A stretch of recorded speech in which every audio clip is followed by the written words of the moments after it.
All right, today we're doing a deep dive into the world of data aggregators. We're going to use Spokeo as our main example. The big question is, are these services actually useful shortcuts? Or are they maybe more like data traps set up for revenue? Yeah, it's interesting. When you first look at Spokeo, I mean, the numbers are impressive. They talk about having 12 billion public records, 12 billion, wow. right? And 23 million monthly users. Plus, it was founded by Stanford grads, holds an A- from the Better Business Bureau. It looks solid on the surface. Okay, A minus sounds pretty good, but those are just the headline stats. Let's maybe peel back a layer or two because I hear the customer feedback tells a slightly different story. Lots of issues, especially around billing. Oh, definitely. The complaints start almost immediately, often with a trial offer. They advertise this 7-day trial for like just 95 cents. Seems cheap enough to try. It does, but the catch is it's designed to auto-convert instantly into a full monthly subscription. And it gets more confusing because users find themselves pushed into different tiers. Different tiers, like what? Well, it could be $19.95 or maybe $24.95, sometimes even up to $30 a month. And the sources we looked at suggest it's often really unclear what extra data, if any, you actually get for paying more. That lack of clarity is kind of astonishing, especially when you think about what you don't get. What if you need more specific info, like, say, court records or older background stuff? Ah, yeah, that's where you hit the hidden fees. Your basic monthly subscription, that just covers the initial aggregation. If you need deeper data, like specific court documents, You pay extra. you pay extra. And these fees often aren't listed up front. You usually only find out about the cost after you click to access that specific piece of data. So you're already kind of committed to the search.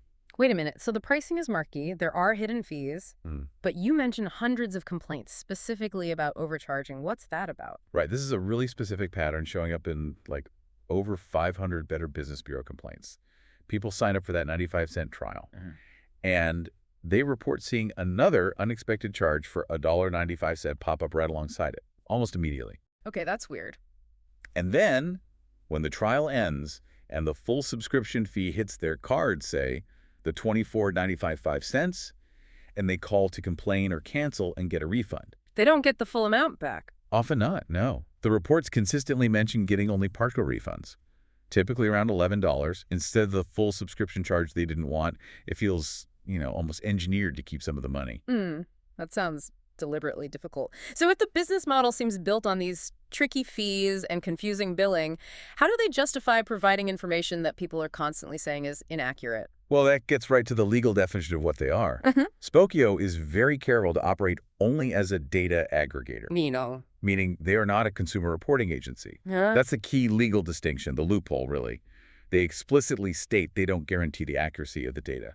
Because they're just displaying public records, warts and all. Exactly. They're just showing you what's out there in various public databases. Okay, so what does that mean for you, the person using the service, if they're not a consumer reporting agency? It means they aren't covered by strict laws like the Fair Credit Reporting Act, the FCRA. So if the information is wrong, say, it causes you real problems, you don't have much legal recourse. And Spokeo's policy is that they cannot edit or correct inaccuracies in the public records they show. They just reflect them. Wow. So how bad is the accuracy problem in reality? Do we have examples? It can be pretty startling. We saw some independent testing where a reviewer searched for someone they knew very, very well, intimately. Okay. The results came back with addresses in states the person had never even lived in, phone numbers that were disconnected years ago, even relatives listed who just didn't exist. Seriously? Yeah. And get this, the same reviewer searched for their own profile, found 0 results for 7 social media accounts they knew were active in public. 0 results for 7 accounts. That doesn't inspire confidence? Not really. So the reality seems to be, look, maybe the service works okay for someone with a very simple, stable digital footprint that hasn't changed in decades. But for anyone else, someone who moves often or has a common name? It gets messy. The algorithm seems to constantly mix up information from different people. So that core selling point speed kind of falls apart, doesn't it? Speed is useless if the info you get fast is outdated or just plain wrong. Which seems to happen quite a bit according to users. Yeah. So boiling it all down, Spokeo is technically a legitimate company. It's been around nearly 20 years. Right. But the actual value you get seems deeply questionable based on these consumer sources. You're navigating these confusing billing practices, paying a monthly fee. Only to get results that are often unreliable, sometimes misleading. Exactly. And the kicker is the core data they're aggregating. A lot of it is just public records that you could potentially find yourself with some diligent free searching online.